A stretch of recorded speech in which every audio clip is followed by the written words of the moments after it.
Hi friends, मैं जागेश्वर कुमार समृद्धि education YouTube channel पर आप सबों का स्वागत करता हूं।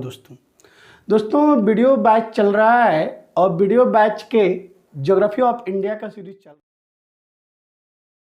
है। दोस्तों इसमें पिछली कक्षा में मैंने भारत की स्थिति के बारे में और उससे महत्वपूर्ण बातें आप लोगों को मैंने बताया था। कुछ महत्वपूर्ण रेखाओं की चर्चा मैंने किया था,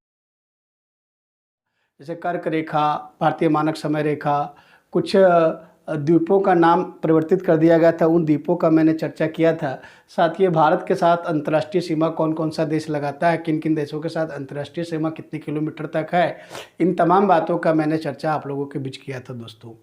दोस्तों पिछली कक्षा में मैंने बताया था कि कुछ महत्वपूर्ण चैनल है जो हम लोग को पढ़ना है और एग्जामिनेशन के दृष्टिकोण से काफ़ी महत्व रखता है, तो उस चैनल के बारे में हम लोग को जानकारी हासिल करना है।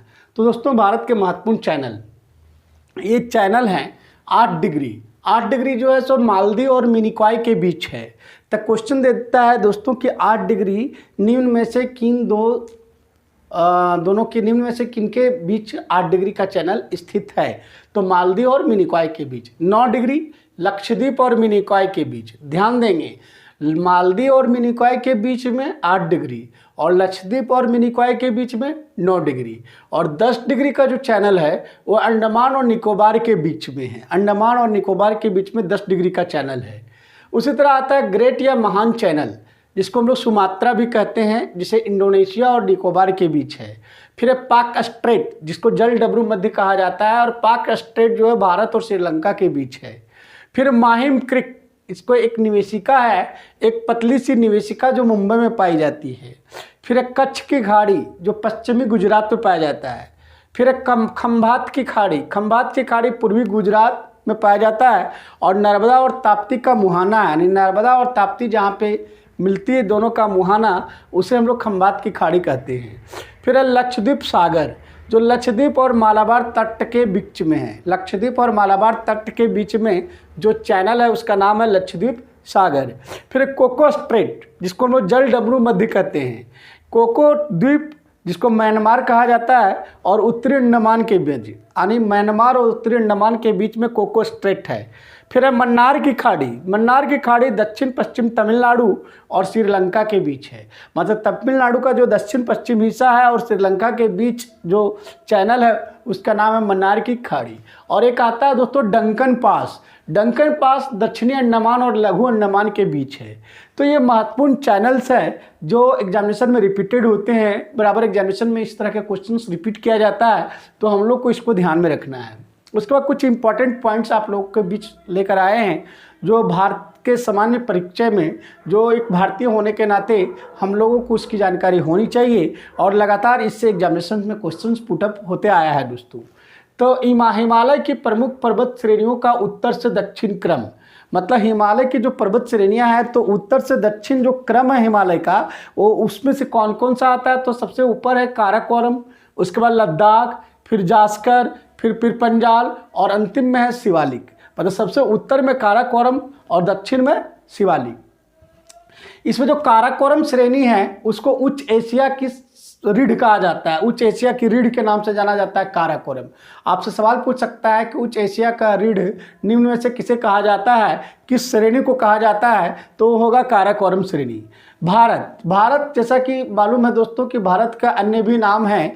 तो भारत का और भी नाम क्या क्या है, तो आर्यवर्त, जम्बूद्वीप, भारतवर्ष, हिंदुस्तान और इंडिया। तो ये भारत का नाम है। तो कभी कभी भारत के नाम से भी क्वेश्चन आपका आ जाता है, और क्वेश्चन आए या ना आए, एक स्टूडेंट होने के नाते, एक भारतीय होने के नाते आपको मालूम होना चाहिए कि हमारे देश का और भी क्या क्या नाम है। फिर भारत का ज्यामितीय आकार, यानी कि भारत का जो ज्यामितीय आकार है, जियोमेट्रिकल स्ट्रक्चर है, वो कैसा है, तो चतुष्कोणीय है। भारत का आकार है वो चतुष्कोणीय है। जलीय सीमा 7516.6 किलोमीटर है। दोस्तों यहाँ पे एक चीज़ आपको ध्यान देने वाली बात है कि मुख्य भूमि की जो तटीय सीमा है और ये जलीय सीमा दोनों में अंतर होता है। इसमें जल संलग्न क्षेत्र जो भारत का हिस्सा है उसको हम लोग शामिल करते हैं जलीय सीमा में, और जब उसको शामिल करते हैं तो 7,516.6 किलोमीटर आता है। और इसका स्थल सीमा जो भारत का है कितना है, 15,106.7 किलोमीटर। तो जलीय सीमा और स्थलीय सीमा से भी क्वेश्चन आता है, इसे आप ध्यान में रखेंगे।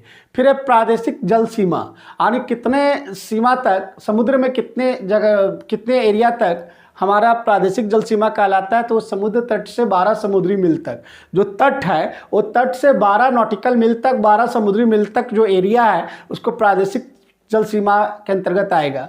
फिर है संलग्न क्षेत्र, मतलब तट से 24 समुद्री तक, 24 नॉटिकल मील तक आप चले जाएंगे तो उसको संलग्न क्षेत्र बोला जाता है। फिर है अनन्य आर्थिक क्षेत्र, अगर आप समुद्र तट से 200 नॉटिकल मील चले जाते हैं तो वो अनन्य आर्थिक क्षेत्र कहलाता है। दोस्तों ज्योग्राफी के जब हम डिटेल चर्चा करेंगे, इस चैप्टर में हम लोग जाएंगे जल रिसोर्सेज में, वाटर रिसोर्सेज में जब हम लोग चर्चा करेंगे कि प्रादेशिक जल सीमा के अंतर्गत हम क्या कर सकते हैं, संलग्न क्षेत्र के अंतर्गत क्या कर सकते हैं, अनन्य आर्थिक क्षेत्र के अंतर्गत कौन कौन सी गतिविधियां किया जा सकता है, तो इन तमाम बातों का चर्चा हम उस क्लास में करेंगे। दोस्तों भारत की जलवायु कैसी है, कभी कभी एक क्वेश्चन पूछा जाता है, बहुत छोटा सा क्वेश्चन है कि भारत की जलवायु कैसी है। तो हमारा भारत की जलवायु जो है मानसूनी जलवायु है, याद रखेंगे। भारत का क्षेत्रफल, सीधा सीधी क्वेश्चन पूछ देगा एकदम, बिल्कुल डिजिट आपको याद रखना पड़ेगा, कितना है, 32,87,263 वर्ग किलोमीटर।